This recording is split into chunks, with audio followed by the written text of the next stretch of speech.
성도라고 하는 말은 거룩할 성자에다가 무리도자를 쓴다고 하는 것은 여러분 잘 아실 겁니다. 그런데 성경학자들 중에서는 이 성도를 성전을 중심으로 사는 사람이다라고 그렇게 해석하는 성경학자들도 있습니다. 이 성전이라고 하는 것은 이 손으로 지은 우리가 눈에 보이는 이 유형의 건물을 이 성전이라고 하는 것이 아니라 사실은 우리 공동체, 우리 모임, 이 무형의 이 모임을 성전이라고 한다고 하는 것도 여러분 아실 겁니다.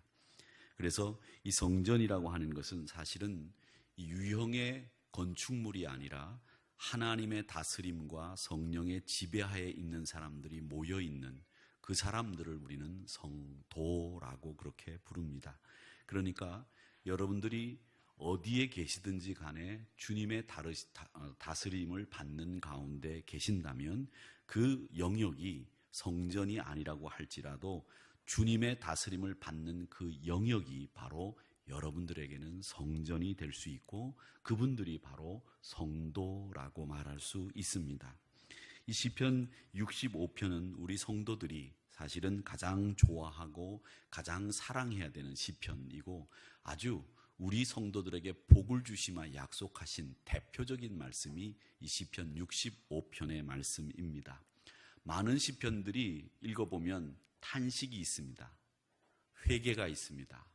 그리고 탄원이 있습니다. 그런데 이 시편 65편은 회개나 탄원이나 이런 것이 하나도 없이 감사, 찬양, 기쁨 이것만이 있는 시편이 이 시편 65편입니다.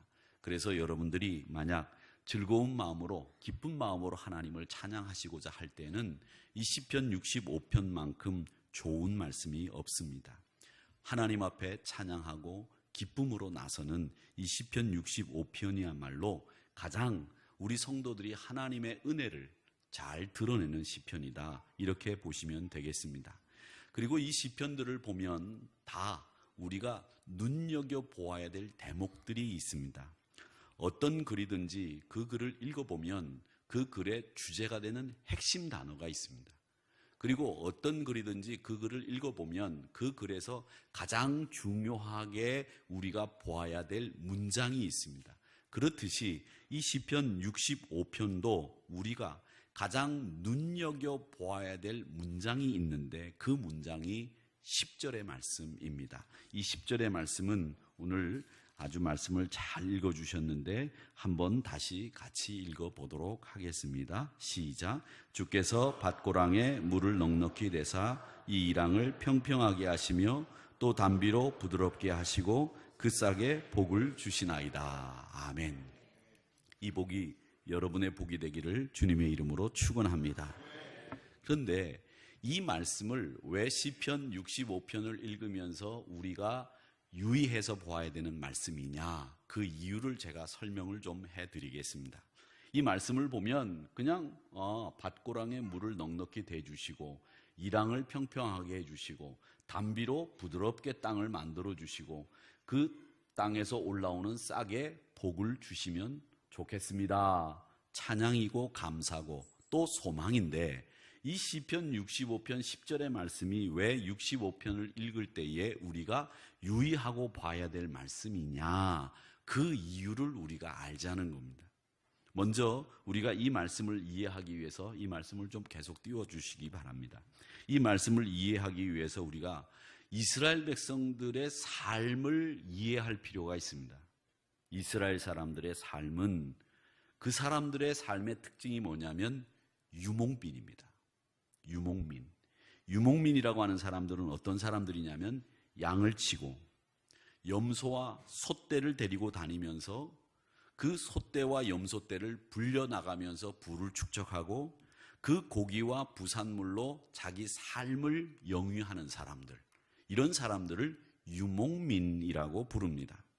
그래서 이 유목민들은 한 곳에 머물러 있기보다는 초지를 따라서 이동하면서 사는 사람들이 유목민입니다.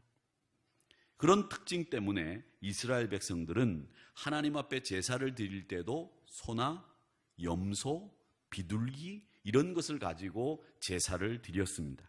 특별히 그 제사를 드릴 때에는 이스라엘 백성들이 흠이 없는 것으로 하나님 앞에 제사 드렸다고 하는 것을 여러분 잘 알고 계실 겁니다.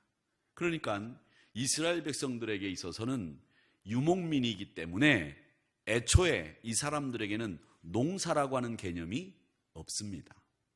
농사를 지어본 적이 없는 사람들입니다. 그런데 오늘 이 시편 65편 10절에서는 농사를 지을 사람들이나 하는 말을 하고 있는 거예요. 밭고랑에 물을 넉넉히 대사 이랑을 평평히 하게 하시고 담비로 땅을 부드럽게 하시고 그 싹에 복을 주신다. 농사 짓는 사람들이 하는 이야기인데 유목민인 이 다윗의 영장의 시라고 한 사람이 호령을 하면 같이 따라 부르는 그 시라고 알려져 있는 이 65편을 보면 농사 짓는 사람들이나 할 법한 찬양을 하고 있다는 겁니다. 이게 왜 중요한가? 바로 이 부분을 여러분들이 아셔야 됩니다. 양과 염소가 나와야 됩니다. 주께서 우리의 양을 그 수를 늘리시며 그 소떼를 하나님께서 불리시며 우리로 염소떼가 더 새끼를 많이 치게 하시고 하나님께서 그 새끼마다 건강함을 주셔서 융성하고 풍성한 우리의 소떼를 예비하셨나이다. 이렇게 말하는 것이 오늘 시편 65편 10절에서는 훨씬 더 어울리는 말씀인데 농사를 짓지 않은 이스라엘 백성들이 왜 이런 말씀을 하고 있느냐? 이걸 우리가 알면 이 65편 10절의 말씀, 65편 전체가 이해가 되는 겁니다. 자, 이 10절이 중요한 것은 한번 이제 이 말씀을 제가 문제를 던져드렸으니까 이 말씀을 가지고 우리가 한번 곰곰이 생각해 봅시다. 원래 유목민이었던 이스라엘 백성들이 이제 가나안에 정착을 했습니다.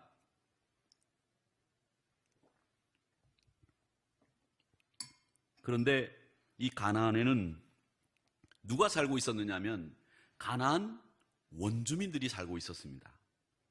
이 사람들은 어떤 사람들이었느냐 하면 농사를 짓고 살고 있었던 사람들입니다. 여부스 족속, 가나안 족속, 여러분 아시는 이스라엘에 원래 살던 가나안에 살던 사람들입니다. 근데 이 사람들이 농사를 지으면서 그들의 종교를 가지고 있었는데 그들의 종교가 뭐냐면 바알이라고 하는 우상을 섬기는 것이 그들의 종교였습니다. 가나안 원주민들에게 있어서 이 바알은 이렇게 생겼는데 농경신입니다. 자신들의 농사를 주관하고 풍요를 주관하는 신이라고 믿고 있었기 때문에 가나안 원주민들은 거의 바알을 섬기고 살았습니다. 문제는 이스라엘 백성들이 가나안을 정복을 했는데 그 정복한 이후에 이 사람들을 완전히 진멸하지를 못하고 완전히 정복하지를 못했습니다. 그리고 이스라엘 백성들은 농사를 지은 법이 없기 때문에 지어본 적이 없기 때문에 유목민이었던 이들이 농사를 짓기 시작하면서 이 농사 짓는 법을 누구에게 배웠느냐 하면 가나안 원주민들에게 배운 겁니다. 그 가나안 원주민들에게 농사 짓는 법을 배우면서 이 사람들은 또 뭘 받아들였느냐 하면 그들이 섬기는 바알이라고 하는 농경신도 받아들인 겁니다. 여러분, 우리 대한민국의 절기는 다 음력으로 셉니다. 그 음력으로 세는 이유는 뭐냐 하면 그 음력이 농사 짓는 데는 가장 잘 들어맞는 원력이기 때문에 음력으로 농사를 짓습니다. 그리고 그 음력에 의해서 우리는 명절을 지킵니다. 그렇듯이 이 명절과 그들의 문화를 농사 짓는 법과 함께 우리는 우리 스스로 받아들이고 배우고 자랐습니다. 그래서 우리는 알게 모르게 이 원력이라고 하는 음력이라고 하는 이 문화에 젖어 있는 것이 우리 대한민국 국민들이죠. 그런데 이 가나안 원주민들은 바알 신을 섬기면서 바알에 의해서 농사를 주관한다고 생각하기 때문에 농사 짓는 법과 함께 바알 우상을 섬기는 법까지 이스라엘 백성들에게 준 겁니다. 그래서 이스라엘 백성들에게 하나님이 말씀하실 때에 너희들은 가나안 원주민들을 진멸하라 이렇게 말씀하시는 이유는 뭐냐면 그들의 문화 일절 한치도 받아들여서는 안 된다. 오직 여호와 하나님만 섬기면서 살아야 되는 너희들이다 라고 하는 것을 말씀하시는 것인데 이스라엘 백성들은 그 말씀을 귀담아 듣지 않았습니다. 농사짓는 법을 배우면서 그들의 우상도 받아들이고 농사를 지을 때는 그들의 우상에게 절하고 섬기고 또 경배하면서 성전에 올라와서는 하나님을 섬기는 이중 생활을 이스라엘 백성들이 가나안을 완전히 정복하기 전까지 해왔다는 겁니다. 그런데 지금 이 10절 말씀을 한번 다시 띄워봐 주시면 좋겠습니다. 이 말씀을 보세요. 이 농사 짓는 일은 누구의 몫이라고 배웠습니까? 이스라엘 유목민들이 바알의 몫이라고 배웠어요. 바알이 주관한다고 생각했어요. 농사 짓는 것은 바알이라고 생각하면서 농사 짓는 법을 배운 이스라엘 백성들이 이제 뭐라고 고백하느냐? 하나님, 밭고랑에 물을 넉넉히 대어 주십시오. 하나님, 이 땅을 평평하게 만들어 주세요. 담비로 땅을 부드럽게 만들어 주시고 그 싹에 복을 주시옵소서. 누구에게? 바알에게? 하나님에게 기도하고 있다는 겁니다. 그러니까 이 말씀은 뭐냐면 이스라엘 백성들이 이제 가나안에서 농사를 지으면서 그동안 자기들이 가지고 있었던 바알과 농사짓는, 농사를 주관하는 신에 대한 신앙을 싹 버리고 하나님 앞에로 완전히 돌아와서 이 농사도 하나님이 짓는 것이고 하나님이 이 농사도 주관하시는 것이다 라고 하는 신앙 고백을 이 10절에서 말씀하고 있는 겁니다. 그래서 이 10절이 중요한 말씀이고 시편 65편에서는 이 말씀만큼 중요한 말씀이 없다는 겁니다. 여러분, 일용할 양식 바알로부터 오는 게 아니다. 땅에서 농사지음으로 얻게 되는 그 수확도 하나님으로부터 왔다고 하는 이 신앙 고백과 감사가 이 10절에 담겨져 있는 겁니다. 그러니까 여러분, 내 직장 생활은 내 직장 상사가 좌우를 하고 내 신앙 생활은 교회가 좌우를 하고 내 친구 관계는 친구들 중에서 유력한 친구가 좌우하고 이런 게 아니라는 겁니다. 내 삶의 전반을 하나님이 주관하신다라고 하는 고백을 하고 살아야 된다는 말씀을 이 10절에서 우리는 배우게 되는 겁니다. 내 삶의 주관자, 내 삶을 온전히 지배하는 분이 하나님 한 분이다.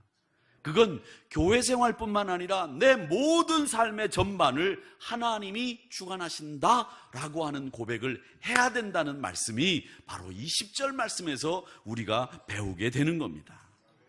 사랑하는 성도 여러분, 여러분은 구분해서 여러분의 삶을 나누어서 하나는 하나님이 주관하신다고 믿고 하나는 다른 사람이 주관한다고 믿는 이런 분리되어 있는 이중 삼중의 신앙생활을 한다면 이 10절의 말씀을 통해서 우리가 배우는 교훈은 우리 삶의 전반이 하나님으로부터, 우리 삶의 전반이 하나님의 은총으로부터 왔다고 하는 고백의 신자들이 되셔서 싹의 복을 주시고 땅을 부드럽게 하시고 밭고랑과 이 땅을 평평하게 물을 넉넉히 되어 주시는 하나님의 축복의 주인공들이 되시기를 주님의 이름으로 축원합니다.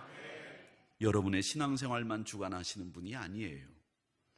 우리 삶을 다 주관하시는 그 고백이 여러분의 고백이 되시기를 주의 이름으로 축원합니다.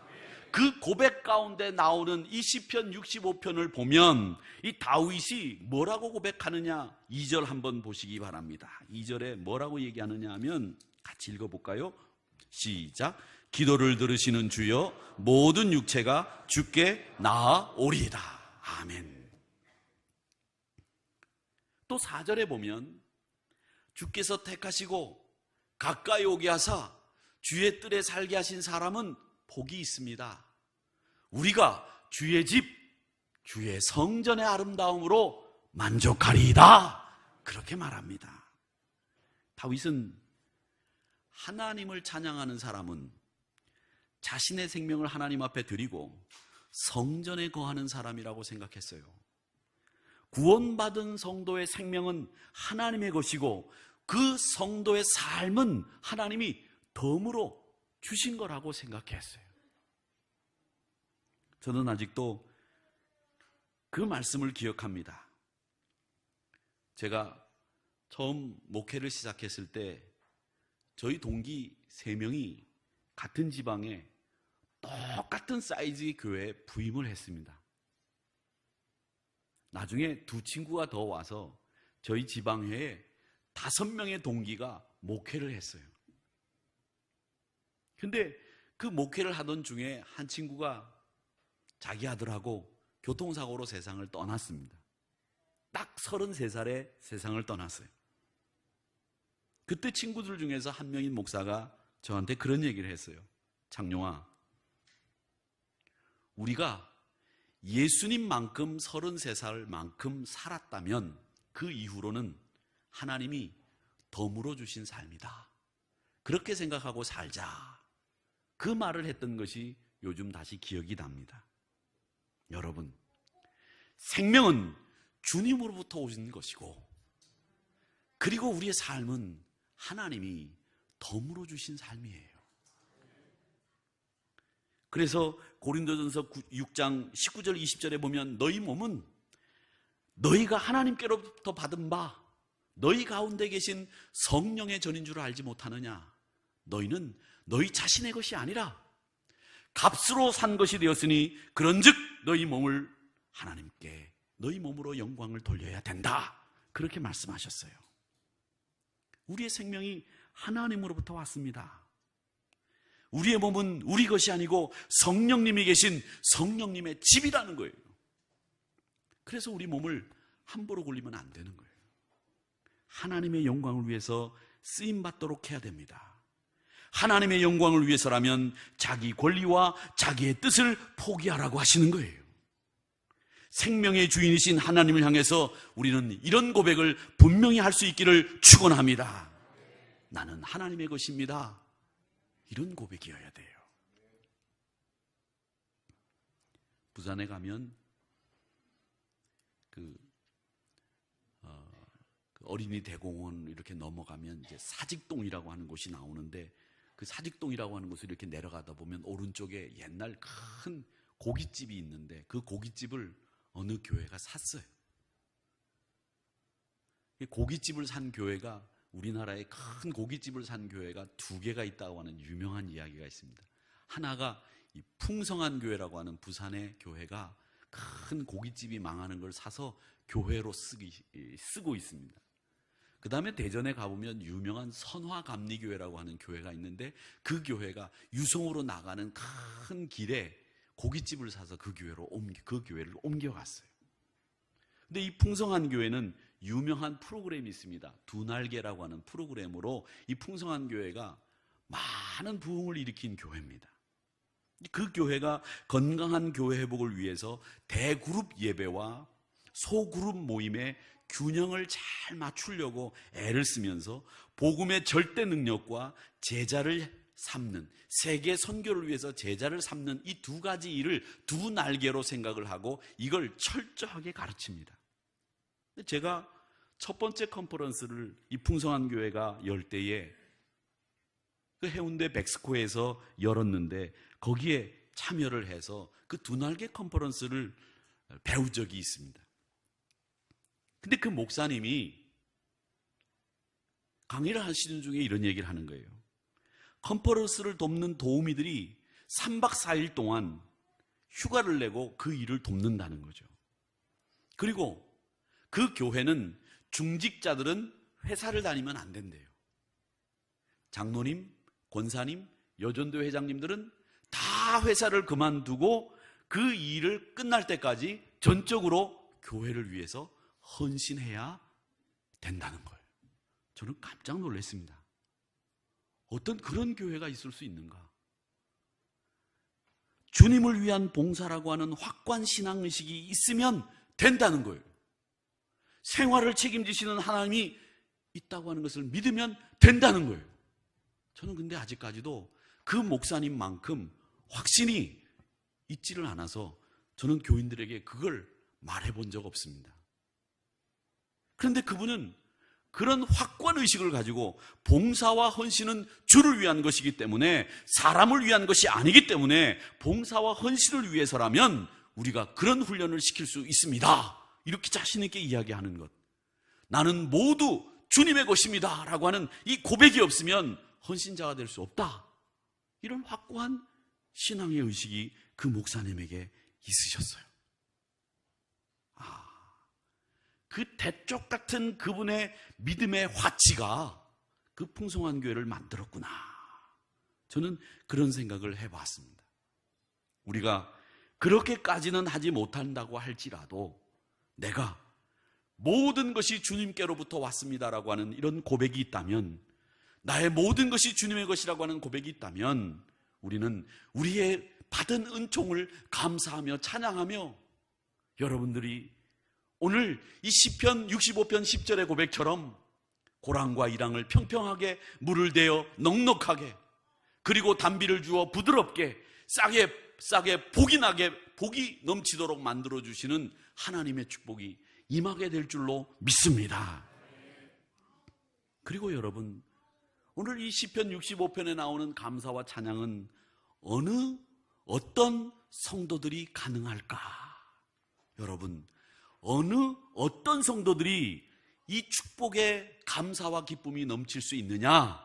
저는 나를 소중하게 생각하는 성도들이 이 축복의 고백을 할 수 있는 성도라고 믿습니다. 여러분, 제발 나를 소중하게 여기시기를 축원합니다. 여러분은 소중한 존재들이에요.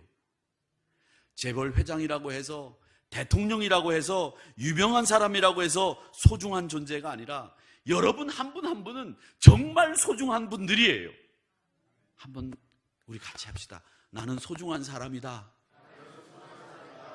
여러분을 함부로 하지 마세요. 멸시하지 마세요. 근데 우리를, 내 자신이 제일 많이 멸시하는 사람들이 많아요. 하나님, 내가 별겁니까? 아유, 나이 먹고 추하고 능력도 없고 돈도 없고. 여러분, 그게 하나님 앞에서 뭐가 그렇게 상관이 있는 일입니까? 아니에요. 여러분 한 분 한 분을 하나님이 너는 내 아들이다, 너는 내 딸이다, 네가 하나님의 것이기 때문에 소중한 거야, 그렇게 말씀하시고 있는 것을 여러분 꼭 기억하시기를 축원합니다. 여러분 한 분 한 분은 너무 소중한 분들이에요.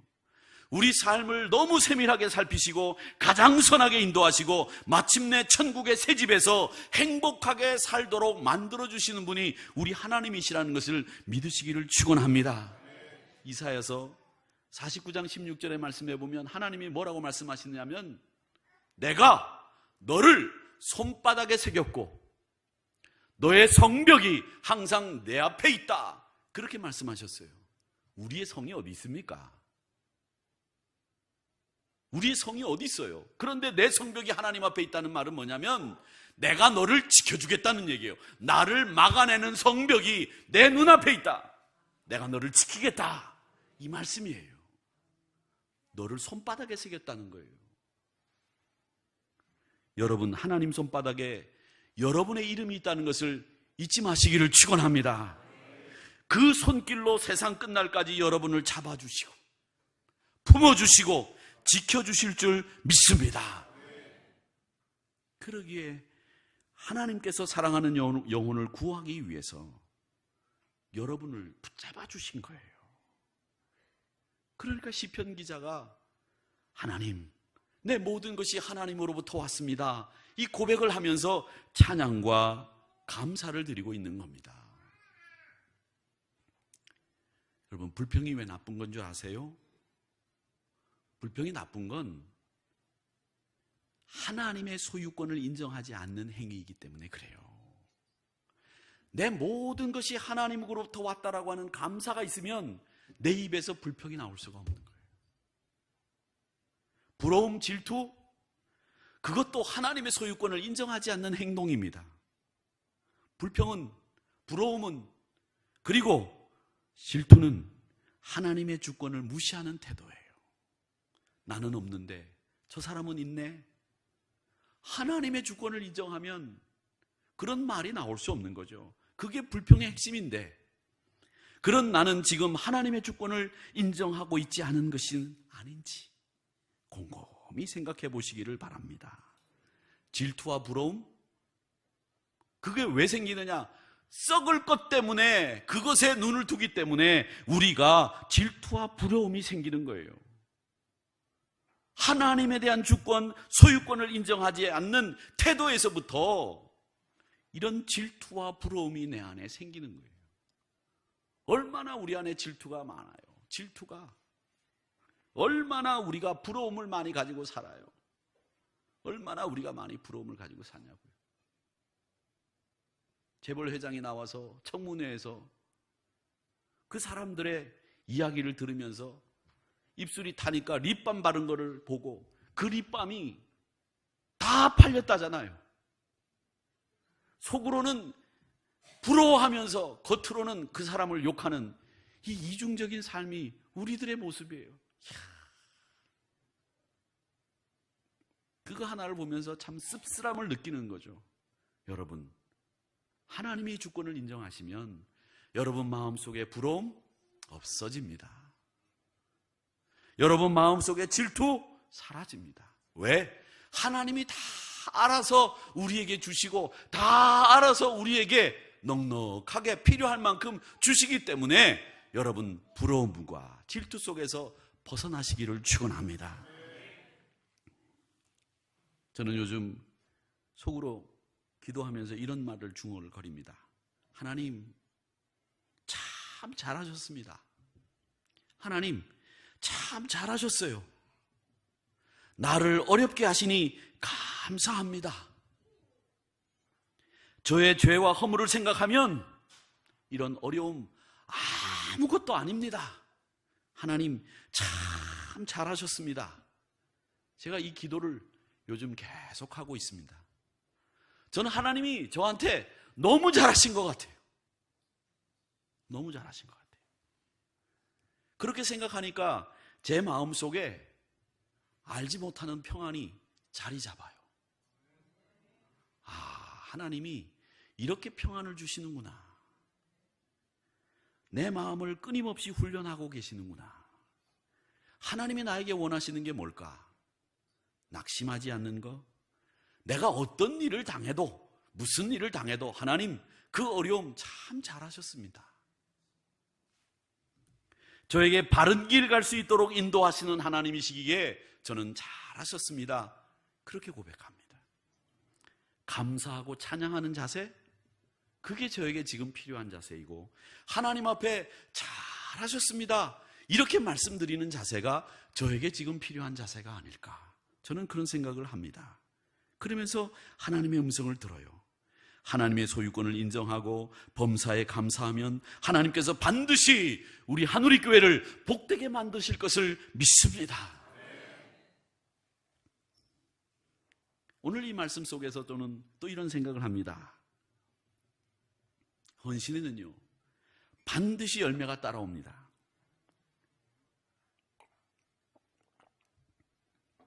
교회에서 가장 기쁜 일은 사실은 헌신자가 늘어나는 일이에요. 헌신자가 되지 않으면 헌신자가 된다는 말이 있어요. 감격과 감동, 감사를 잃어버리면 헌신자 됩니다. 여러분, 이럴 때일수록 우리가 하나님 앞에 섰을 때에 감동과 감사와 감격이 내 마음을 사로잡고 주장하게 해야 돼요. 그게 바로 청지기로 살아가는 우리들이 가져야 될 자세입니다. 제가 여러분 앞에 자신 있게 말씀드리지만 제가 누구를 비난하거나 누구를 비평하거나 누구를 욕하지 않습니다. 목사는 적어도 그런 부분에 있어서 명예롭게 자신의 길을 가야 된다고 생각하기 때문에 그렇습니다. 그게 저의 명예라고 생각해요. 저를 누가 욕하거나 비난하거나 손가락질하거나 어떤 말을 하더라도 그건 제 명예에 손상을 입히지 못합니다. 그러나 제가 누구를 욕하고 누구를 비난하고 누구를 미워한다면 제 명예에 손상을 입는 거라고 저는 생각합니다.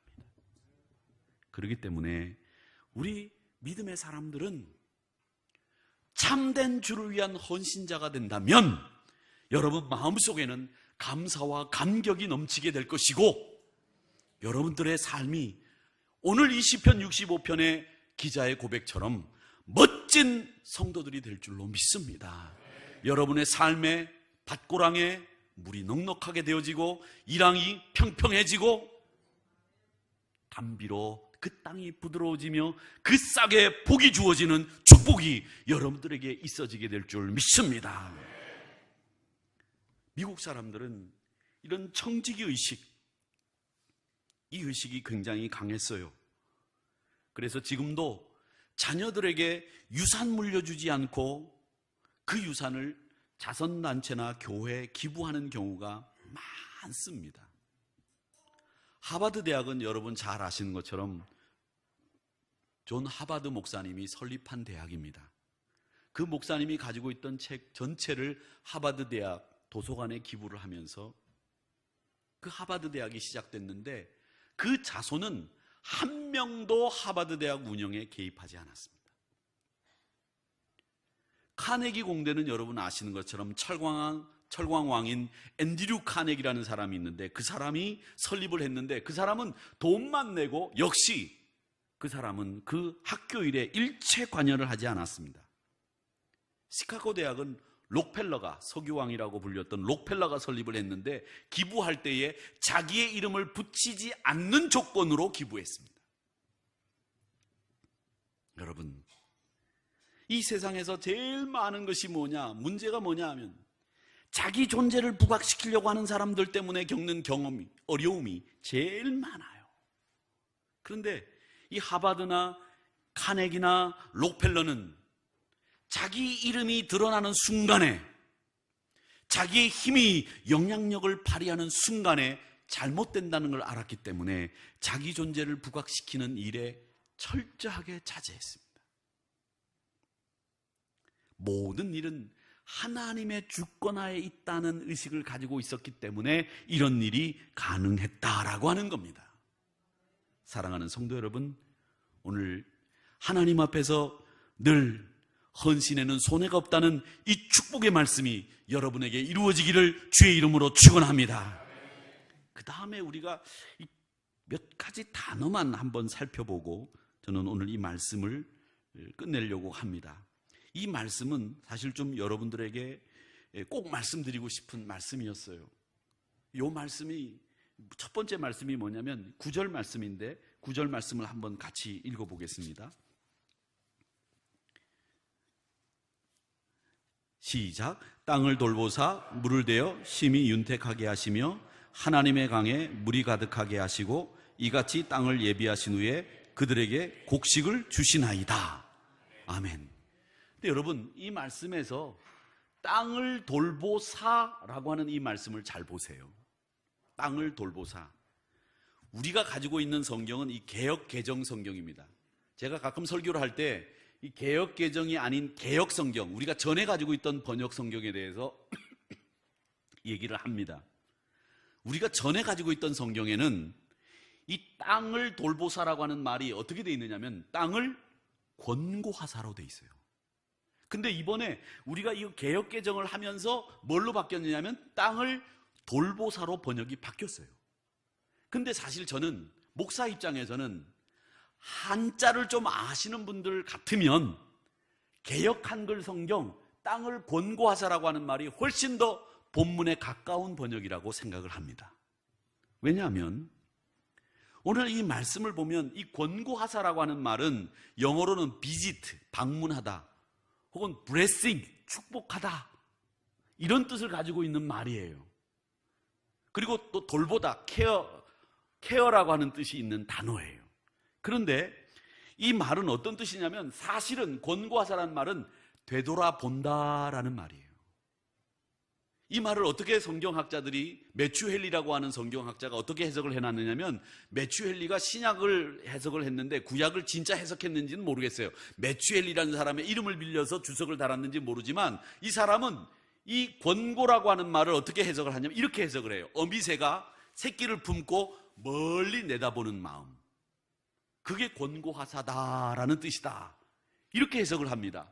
그러니까 이 말은 뭐냐면 되돌아보면서 자기의 형편을 보면서 미래를 내다본다, 그 말이에요. 그러니까 이 말은 땅을 돌보사라고 하는 이 말은 우리가 가지고 있는 이 생업을 하나님께서 돌보시되 우리의 미래까지 내다볼 수 있도록 만들어 주신다라는 뜻이 담겨 있는 거예요. 그러니까 이 뜻은 한 뜻이 아니에요. 돌보아준다, 품어준다, 그리고 미래까지 책임져 주신다라고 하는 이 뜻이 들어있는 말이 권고라고 하는 말이에요. 근데 이걸 한글로 바꾸면서 그냥 돌보사라고 하는 단어로 그냥 바꾸어버려서 조금은 안타까운 말씀이, 안타까운 생각이 듣는 말씀 중에 하나입니다. 사랑하는 성도 여러분, 우리 하나님은 여러분을 권고하시는 분이신 줄 믿습니다. 그 축복이 여러분들에게 이루어지기를 축원합니다. 또 하나 10절 말씀에 보면 어떻게 되어 있느냐면 담비로 부드럽게 하시고 라고 되어 있습니다. 담비. 이 담비라고 하는 말은 성경에 나오는 비는 세 가지 단어가 나옵니다. 이른비, 늦은비, 담비. 이게 대표적으로 나오는 말인데, 담비라고 하는 말은 어떤 뜻이냐면 때에 맞게 내리는 비가 담비예요. 이제 추수할 때가 다 돼가지고 가을거지를 해야 돼요. 추수를 해야 돼요. 그런데 비가 억수로 내려가지고 논이 물에 잠깁니다. 그 비는 담비예요? 담비가 아니에요? 담비가 아닙니다. 그건 몹쓸 비예요. 그런데 지금 같은 요런 때에 비가 많이 내려서 저수지에 물이 찰랑찰랑 차게 넘치게 와요. 그리고 논에도 물이 꽉 차게 와요. 이 비는 담비입니까? 몹쓸비입니까? 담비예요. 왜? 오래 있을 모내기를 할 수 있도록 준비하게 만드는 비이기 때문에 그 비가 담비예요. 바로 담비는 때에 따라 적절하게 내리는, 흙의 영양분을 제공하는, 파종을 위해서 내리는 비가 담비입니다. 그러니까 하나님께서 우리에게는 그냥 비를 주시는 분이 아니에요. 여러분의 삶에 적절하게, 여러분의 삶의 필요에 따라 하나님이 담비를 내려주시는 분이다 라고 하는 것을 이 10절에서 말씀하시는 것을 잊지 마시기를 축원합니다. 그 다음에 또 하나 더 생각하면 11절 말씀은 또 읽어봐야 되겠습니다. 11절 말씀 시작. 주의 은택으로 한 해를 관시우시니 주의 길에는 기름방울이 떨어지며. 아멘. 오늘 개역개정 성경과 예전 가지고 있던 개역 성경을 제가 비교하는데 이 말씀도 한번 비교해야 되는 말씀이에요. 그러니까 이 시편 65편이 전에 여러분이 가지고 있던 성경이 훨씬 더 은혜롭게 읽을 수 있는 성경이란 말이에요. 이 성경을 예전 성경에 보면 어떻게 되어 있느냐 하면, 예전 성경 말씀 띄워주세요. 예전 성경은 이렇게 되어 있습니다. 주의 은택으로 읽어보겠습니다. 시작. 연사에 관시우시니. 연사에 관시우시니. 근데 오늘 말씀에는 뭐라고 되어 있어요? 한 해를 관시우시니. 이렇게 되어 있는데 이게 연사에 관시우시니라는 말이 훨씬 더 원래 말에 가까워요. 이 말은 뭐냐면, 이 연사라고 하는 말은 뭐냐면, 연사라는 말은 총을 쏠 때, 자동으로 쏠 때 군대에서는 연사라고 그렇게 얘기를 합니다. 근데 이 연사는 뭐냐면 매년이라는 뜻이에요. every year라는 뜻이에요. 아시겠습니까? every year, 매년. 근데 우리가 가지고 있는 성경은 지금 뭐라고 되어 있어요? 한 해라고만 되어 있기 때문에 1년만 관시우는, 1년만 은택을 주는 것처럼 이해되는데 그게 아니에요. 매년 우리에게 하나님이 축복하신다는 얘기예요. 원래 이제 영어 영문법을 하시는 분들에게는 정관사가 없기 때문에 이건 매년이에요. 이 말은 뭐냐면 하나님의 복이 주의 은택으로 말미암아 매년 우리에게 주어진다는 말씀이에요. 그러니까 이 말씀을 알면 여러분, 이 말씀이 얼마나 우리에게 정말 최선을 다해서 하나님이 우리를 축복하시는 말씀인지를 알 수 있는 겁니다.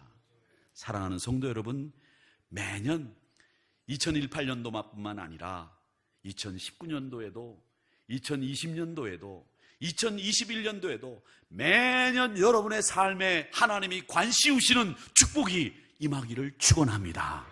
하나님이 이런 축복을 우리에게 시편 65편에서 주시고 있는 거예요. 그 축복이 어떤 사람이냐 하면 찬송이 시온에서 주를 기다려오며 사람이 서원을 주께 이행하는 사람에게 매년 관을 씌우사 주의 길에 기름이 떨어지는 축복을 주신다라고 하는 이 말씀을 기억하시면서 여러분의 삶의 초장에는 늘 목초지가 드러나기를 축원합니다. 여러분이 풀어야 될 삶의 문제에도 하나님의 은택의 연사가 넘쳐나기를 축원합니다. 여러분의 삶에 양떼로 입혀지고 곡식이 덮여지기를 주님의 이름으로 축원합니다. 그래서 내 인생의 모든 소유는 하나님으로부터 왔다는 이 믿음으로 승리하는 저와 여러분이 되시기를 주님의 이름으로 축원합니다. 이제 우리 같이 기도하겠습니다. 기도하시는데 기도 제목을 제가 4가지를 드리겠습니다. 하나님, 나의 소유권은 하나님께 있음을 인정하는 성도 되게 하시옵소서. 주의 은택이 매년 우리 가정 위에 임하게 하시옵소서. 주님을 믿고 따르는 성도들에게는 손해가 없는 헌신의 주인공이 되게 하여 주시옵소서. 우리의 삶 속에 담비의 축복이 매 순간 일어나게 하여 주시옵소서. 우리 같이 이렇게 기도하는 우리 성도님들이 되시기를 축원합니다. 우리 같이 주여 삼창하고 기도하겠습니다.